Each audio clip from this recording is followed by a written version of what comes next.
Everyone in this company has started out in the machine shop. That's amazing. Just for your little jobs. Once in a while, I got one right. The jobs he's running are CNC jobs. But he's doing manually. Now you could make this into your living room, should you decide to turn this machine on. I actually affectionately nicknamed it my house. I can see that. I call it the house. Today on our shop tour series, I am actually going to be coming in to do a shop tour with these guys, M&R Precision Machining down here in Illinois. They have some really old, cool machines I know you guys are going to love, some really big and some really new machines. So we're going across the spectrum of stuff that's really interesting to check out. Let's go take a look.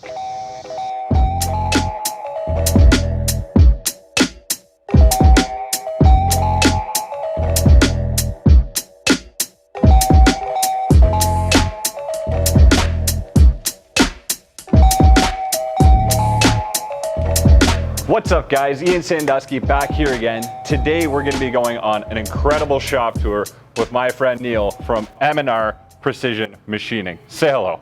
Hello everyone, I'm Neal Tatro with M&R Precision Machining. So what kind of work do you guys do here? What kind of shop, what kind of focus do you guys have here? We are a traditional, what you would call a job shop. Right. And when I say job shop, I mean short runs. What do you consider a short run? Short run or our standard run would be 1 to 10 pieces. So you're not doing hundreds, you're not doing thousands? No, that's a rare commodity for our shop. So. And what kind of metals do you guys specialize in? Aluminum, steels? We do a lot of aluminum, mainly aluminum, but we do dip into exotics like Monel and Inconel, titanium. So there's the real soft stuff and the real hard stuff, exactly, depending on the day. Exactly. And you guys focus mainly on turning, milling? Milling is our brunt of our work. We do have, as you'll see, about 6 or 7 CNC lathes, but most of our work is mill work. Awesome. Now, before we go anywhere else, I have to ask you, what are we looking at here? This is some kind of product. Well, at M&R Precision, we also do assembly. So some of our customers have us make all the parts and or source some of the parts. So this is a casting here on this particular one, and this particular part goes into it's in the construction industry. This is in the construction industry? Yeah, so it separates sediment between different materials. See, so before we started, there was a gentleman assembling one of these. He plugged it in and it made the whole table jump, and I jumped out of my skin. So you guys do the paint, you machine the castings? Correct. And then I guess you supply all this aluminum black piece, we machine it, and then we send it to the outside. Oh, I didn't realize that was anodized. Yep. I thought that was plastic. Nope, that's aluminum. Now I do see a lot of other really cool older machines here. It's actually been repurposed for assembly type of uses. So, but it's still, even though the motor no longer works in it, it still has a Still has function. I bet it's still flat too. It most certainly probably And now what do we have over here? I see a couple presses of some description. So we will make components where we press bushings in at the machines. So we'll move these out to the shop. Oh, these actually go to the floor? Yeah, these will go to the floor. They're air over hydraulic. Oh, is that what they are? Yeah. I've never seen ones that function like this. We have an old hydraulic press in my shop, but not air over. Yeah, so we'll move them out to the shop, pressing the bushings, and then do final machining after the bushings are pressed in. And what year is this thing from? I don't know. Old. I love old machinery. Machinery. Before my time. This one actually looks pretty new. Mm-hmm. It's funny though, because old presses like this, you'll never find them that are built as solidly or as beautifully heavy. It's very true. I do love the old stuff. Now, if we keep moving this way, I see a lot of measuring equipment. So what do we have here? Obviously, I see a giant granite. I see, from my very untrained eye, some kind of CMM and some kind of other CMM. Mm-hmm. Am I even shooting in the right direction here? You absolutely are. So we do have a large granite plate here. We have gantry CMMs. Gantry CMMs? Gantry CMMs. So this entire top unit of both these moves forward and back, and then this unit moves up and down. That's crazy. So you got some really big capacity on this to be able to measure. Correct. And I take it this is the output for it. So this is the computer for this one, and over here is the computer for this one. I see a joystick attached to that one. Yes, you are correct. And of course, you still have one of my favorites, the optical comparator. But Can't I have live to take a without it. look at this giant CMM. What? Apache. So this thing literally feeds out, with a Renishaw system, Yep. into the computer there, and it will generate 3D CAD off a part. Absolutely, absolutely it will. So Wow. we can feed a 3D model into it, and then it'll check the part off that 3D model. Really? Yeah. So you put your 3D model into the system, program the CMM. Just like the same way you program a CAD program for a CAM program for a mill. Absolutely. So then it knows where to check on the part. Why don't we go check out your actual shop floor? Let's go do it. This is the entrance to the good stuff, the fun stuff. The fun stuff. Come on, guys, let's go take a look.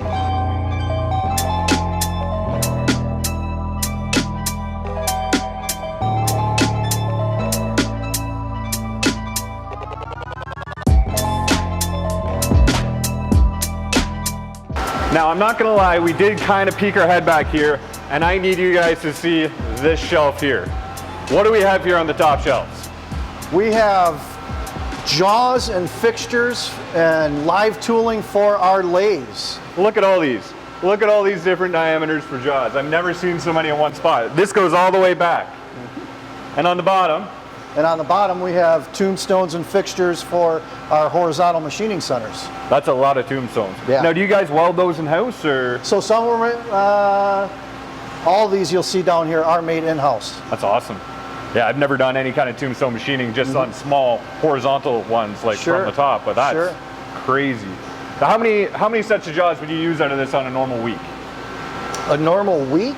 Are you switching out jaws twice? Are you switching them out? You're a job shop, so I'm guessing fairly. Yeah. So we probably do two to three setups a day in each machine. Wow, in each machine. Correct. That's a lot. Correct. How do Yeah. you guys keep your setup times down and your changeovers down? Because as a small shop owner, that is one of the most difficult things you have to do. It is one of our larger struggles. If anything takes the most time, it's setup time. Right. And with our reorganization that we're going to be doing, we're going to try and go to, in the machining centers, we're going to more of grid plate systems, Right. and whatnot. Over here, we try and use collets as much as we can. As opposed to chucks? As opposed to chucks, faster changeover that Yep. way. How do you But- guys organize your programs? Do you guys keep most of your lathe programs in the lathes, or do you keep them on a central computer and sub them out every time? No, so we have a DNC system that Oh. all the programs for the entire company are saved in it. So you can just go find them when you right, need so them. if any editing to a new program is done at the machine, we can then upload it through the DNC Does it system. automatically save back, or do you have to save it back? You have to send it back. I've never used but- one, so they always sound super interesting. Why don't we take a little peek over here at these Sure, lathes, if that's okay? absolutely. I'd love to see this. We have a newer Moriseki over here, and Woo, look at these. Do you mind if I hold one of these yeah, up? no, I was just coming over to grab So, one. This is what goes into the machine. And when they're all done with it, this is a mill turn machine. Correct. This is what comes out. You see, turned, milled, grooved, and that would be, is that one op or two? Probably two? Two ops. So this is a dual spindle machine. And So what's we the mill have spindle machine do? Dual spindle is a main chuck and a sub chuck. So it grabs it. Correct. It will transfer it to the sub spindle. Just like that. So you can mill on one side, flip it, and it finishes on the other. They're amazing. I've never used one. They're absolutely crazy. And then what's this one over here doing?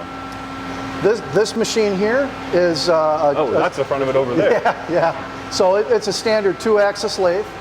Oh, it's just straight turning. Yep, just straight turning. So we're on our second operation of this particular part. So we started out, we turned it, drilled it.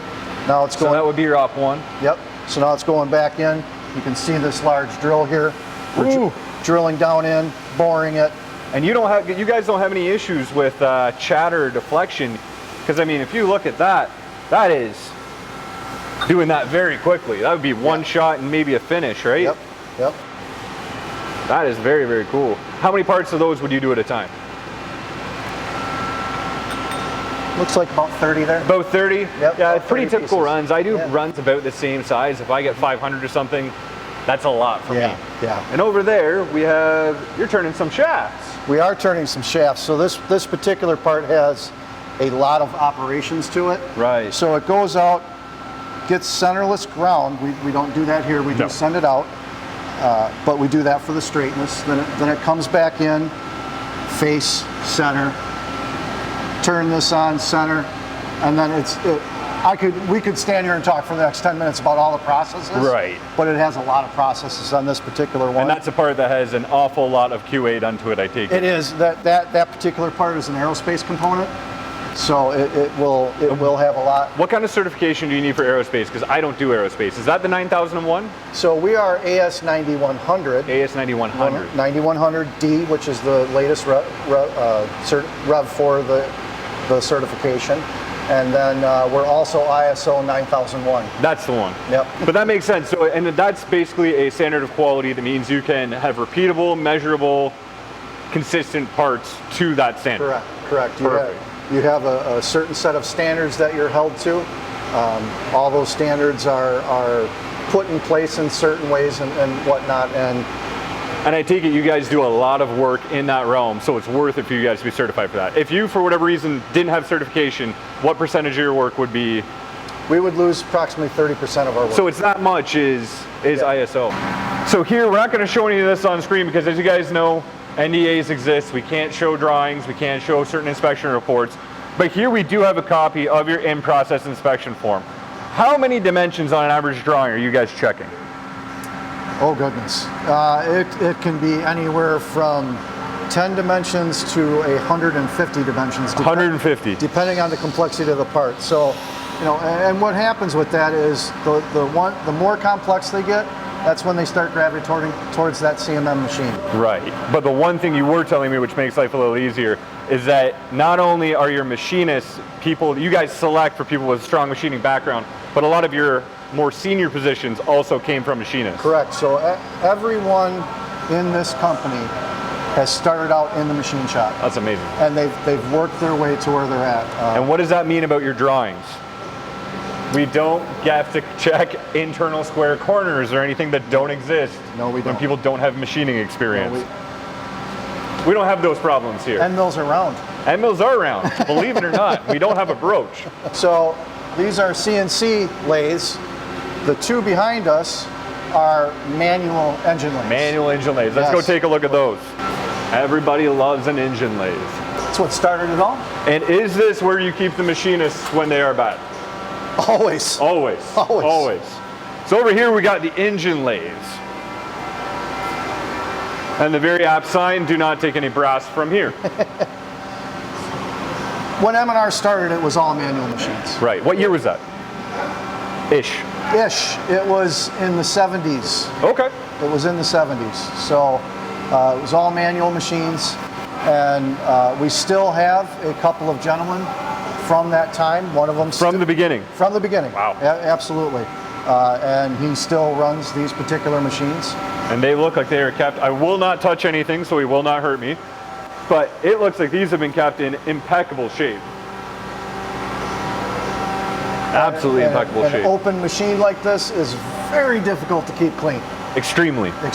So I don't even see any chips in the bottom of that. Yeah. That's somebody who really likes this machine. And he ran this today. He ran it today. What kind of operations would he be doing on this? Obviously not production type stuff, but it's not production. It's one or two pieces, but believe it or not, everything that because eventually there's going to be a point where he retires. Right. And it's how difficult it would be to try and fill a void like that. So every lathe job we have has been engineered for our CNC machines. Oh wow. So the jobs he's running are CNC jobs. But he's doing manually. And it's crazy. It's something that's hard to find, but he generally does them as fast as a CNC will. As fast. Yeah. I mean, it might be one or two diameters and a hole in it, but it's that skill set that doesn't exist anymore. I certainly don't have it. I wish I did. I can do a little manual turning, but if you put me on this thing and said, race with that, there's not a chance in hell. Yeah. So we got something I recognize from my own shop here, except mine's not an Okamoto. This is, correct me if I'm wrong, an automatic grinder. Correct, automatic surface grinder. So you can slap something on there, set it to where you want it, come back in X number of hours. Yep. And what do you guys typically grind here? So there's a few jobs that we need a tight tolerance on the flatness or parallelism that we'll put through here. But believe it or not, a lot of what this does at this point in time is for our fixtures. Oh, really? Yeah. So some of our aerospace components with the tighter tolerances, need to grind them flat and parallel. When we're building that fixture for the mills, goes in here. Oh, so when you actually do your fixturing, you try to grind them all just to make sure everything has good repeatability. If it's needed. If possible. Right. Speaking of mills, it looks like I see some up here. You do. What do we got?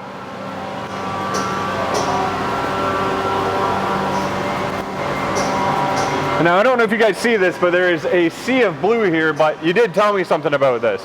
What's happening down here? So, we're going through a bit of a reorg and a reorganization here at M&R Precision. All of these machines are going to be gone as of tomorrow. Tomorrow. Literally tomorrow. Riggers are coming in here tomorrow to remove these 6 machines.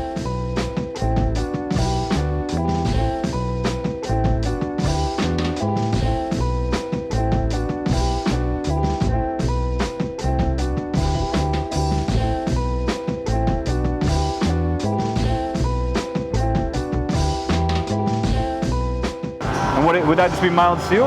That is mild steel, correct. Once in a while I got one right. And then this one's going too? I don't think I've ever seen a red Matsura before. I was told that was a show model, so they had it at a show, and they painted their machines red for whatever reason, and we ended up with it. You got the special edition? We got the special edition. I like it. Yes. I like it. Yes. Beautiful. A red Matsura, I love it. I love it. It's like my buddy had a yellow Haas VF2 because he painted it yellow. I don't know why. This is where we're seeing some semi-CNC stuff. That's an angled head. That is a made by us angle head. So this is really cool, guys. Really, really cool. I don't know if you've ever seen my angled head that I have in my machine, but this is one on a manual mill that you guys made. We did. How did you do that? Well, it's before my time, but I did look at it because when I saw them bring that out, it caught my attention. Yeah, absolutely. So, yeah, you can see where they welded it here. Yeah. They picked out the correct gear. It has a shaft on the inside that matches the R8 shank. That's crazy. There's an oddball hole on a part we're running in our horizontal. So we just run over here and... Generally, when it comes to using manual machines like this these days, it's more if it makes more sense to do a thing rather than going to them first thing, right? Correct. And this one is it's a CNC technically, is it not? Technically it is. It is an old boy. An old proto track. At this point, it's generally used as a manual machine. Yeah. But it's a very sturdy manual machine. And for those of you guys who don't know, these were kind of the CNCs before they're CNC. They are CNC. You can program them. They don't have as much memory, but my one neighbor still has one of these, still runs it every day. You know, you can set it up to drill 4 holes, you press the button, walk away. They work great. Want to program it to mill a pocket or a boss or something like that, you can do that in the machine as well. And it's all generally a conversational language in those, which is easy. And then this over here, this is just kind of part storage, I take it? Just stuff for the manual machines. For the manual machines? Yep. This one over here, what do we got? That's an old boy too. This one I like is disappearing tomorrow as well. Ah, we hardly knew ye. We hardly knew you. We are working our way into newer equipment. Are these sticking around? These are sticking around. These two are staying. So what we're doing with the older machines that are sticking around, we're rebuilding the spindles, putting new ball screws in them. Is it time? It's time. Having the tables scraped. So in essence, it'll be a new machine again. Yeah, it just won't be as fast as the new machine. Because the tool changers still aren't going to be as fast. A little slower, the rapid's a little bit slower, but it'll have the accuracy, the horsepower. It'll do what we need it If you maintain old machines, I've said this for years, if you maintain old machines, they may not do it quickly, and they may not be able to do it in the most efficient tool path, but they can still provide completely consistent results and accurate results. Correct. You're just not going to get dynamic milling out of it, but some jobs you don't need that. Right.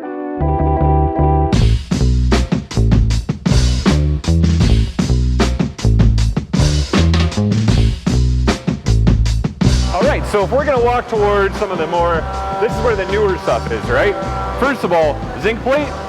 Zinc plate, and this is another assembly, but the reason it's not in our assembly area is because we have a machine that has about an hour cycle time in it. Right. So we can have the operator do some assembly while he's So you guys try to do like what most shops do when they're smart and keep people occupied. Absolutely. Try not to have people, honestly, I always like it myself because then I'm not standing around bored.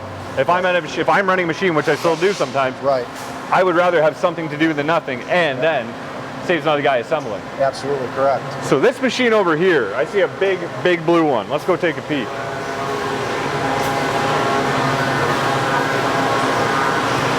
I don't even know if I'm on the right side of it. You're on the right side. I am on the right you are side. on the right side. So this is the control side of the machine.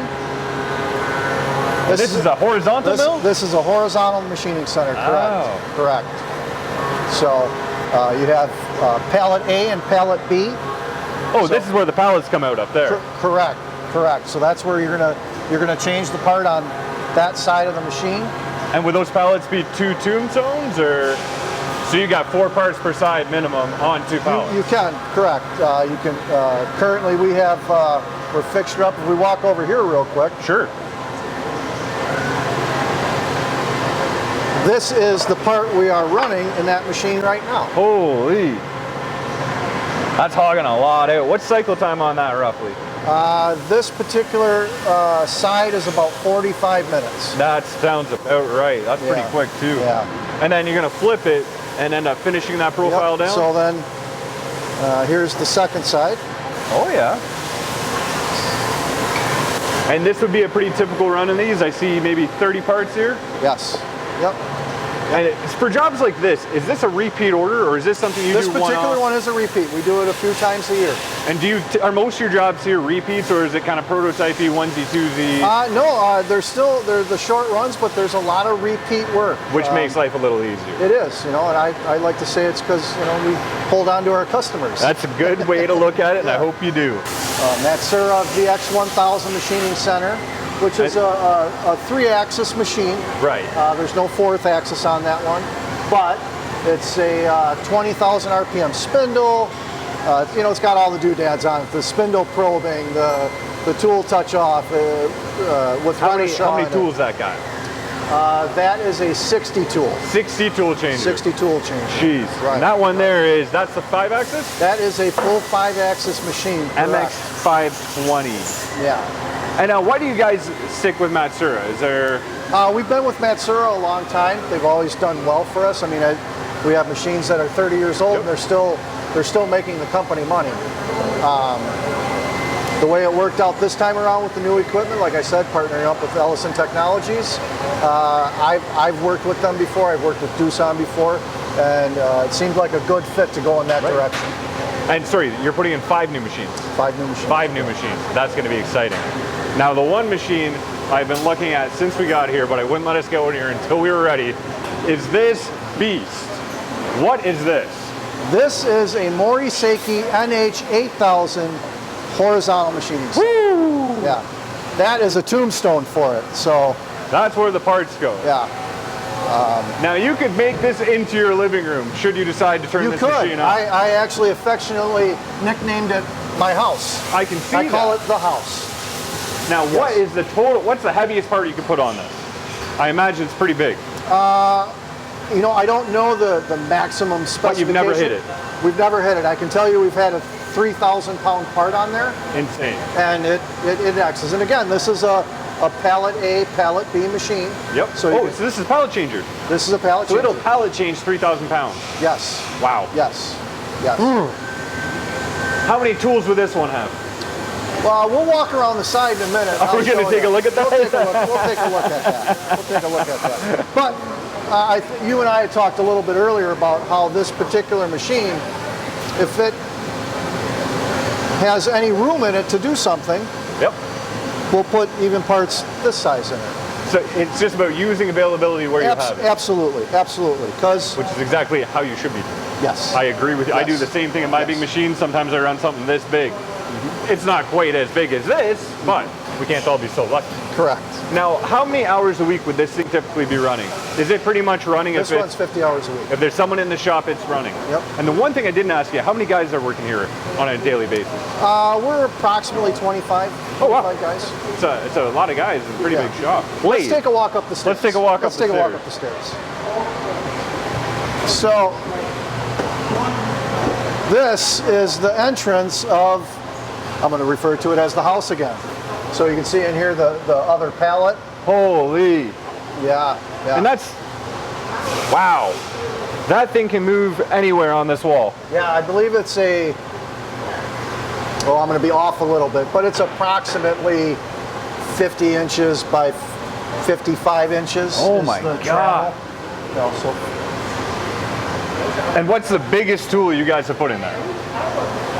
Have you guys had to do anything big and crazy, or generally is it like, that's what, a 1 inch, 3/4? That's average. That's a 3/4 end mill. 3/4 solid carbide? Solid carbide, correct. Wow. We've put some pretty big boring heads and whatnot in here. I would imagine you'd have to, just because we're doing such a large part. face mills, sure. That's absolutely crazy. Wow. And how many tools can you fit in here again? Oh, we're going to see on the back. We're going to see on the back. Oh, yeah, wow. Here is a boring head. Look at that. I mean, that tool weighs 20 pounds. If not more. Or more. I'd say probably It's more like 35. 35, 40? Yeah. That's a big 1 inch, 1.25 drill. Correct. Spade drill. And this back here. Yeah, so you can see in there, yeah, it's about 180 tools in there. Everywhere you look, there's more tools back here. Yeah. Holy. You know a tool changer's large when you can walk into the tool changer. I see it. Yeah, you see the slotting cutter up there? I see a sliding cutter up there that has to be 1.5 feet long. Maybe more. Is that 24 inches? 20 inches? I believe that's a... Oh, sorry, I was thinking a super long one. That's crazy. And then the two-way cutter next to it's about 18 inches. Yeah.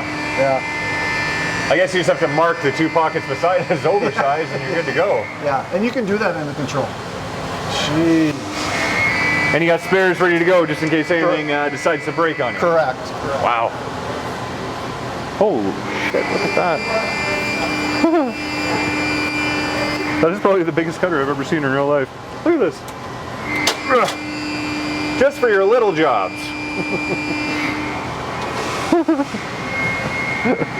Wow. I don't think I've ever seen so much big tooling in one place. But what's cool about these newer big machines too is they can be intricate enough to run a 16th inch end mill if it needs to. Absolutely. You're not sacrificing little work just for big stuff. Yeah. Speaking of other big stuff, what are we looking at there? So that is a Morisaki SL75.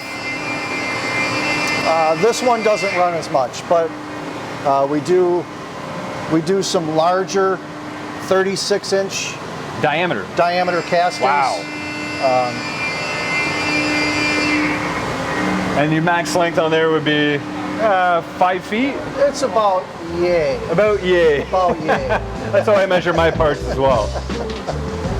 And that chuck stays on there pretty much all the time? Correct. That's crazy.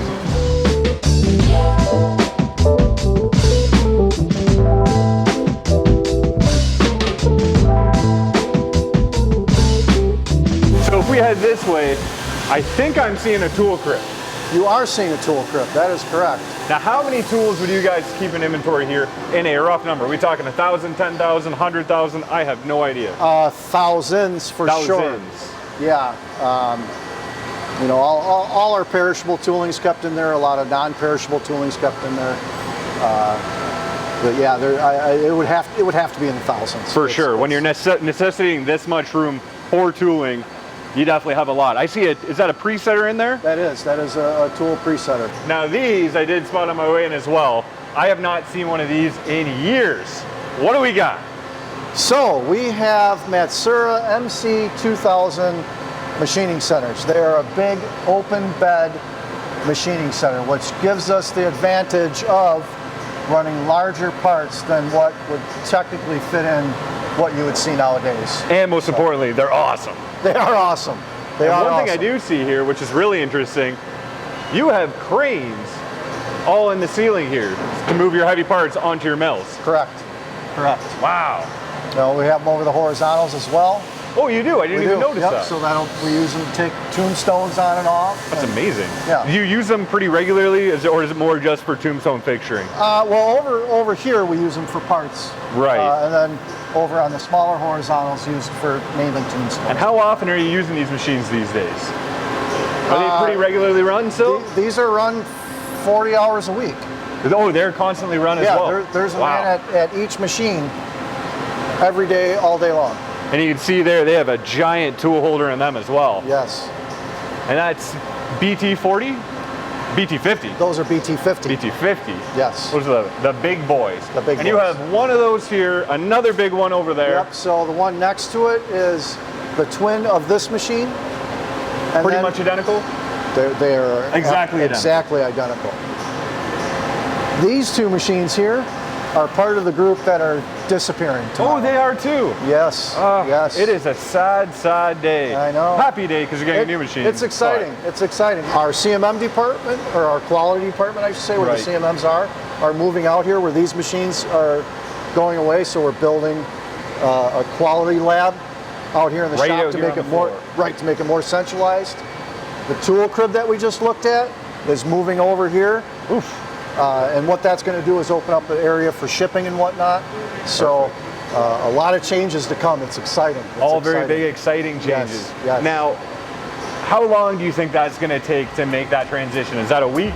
Is that a month? Because that terrifies me. Right. The current timeline is approximately 6 weeks. That's pretty good. Yeah. That's pretty quick. Yeah.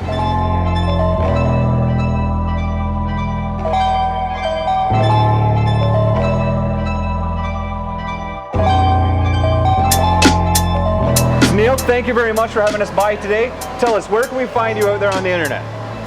We are at www.mrprecision.com. And what exciting things do you have coming up this year? You have new machines coming in, anything else planned? You know, we have the new machines coming in, and it's a full reorg, and I'm excited to show that off. We're very excited to see it as well. We're already planning to come back, check it out when it's all done. I can't wait to see what you guys do with the place. But until then, thanks again. We'll see you soon.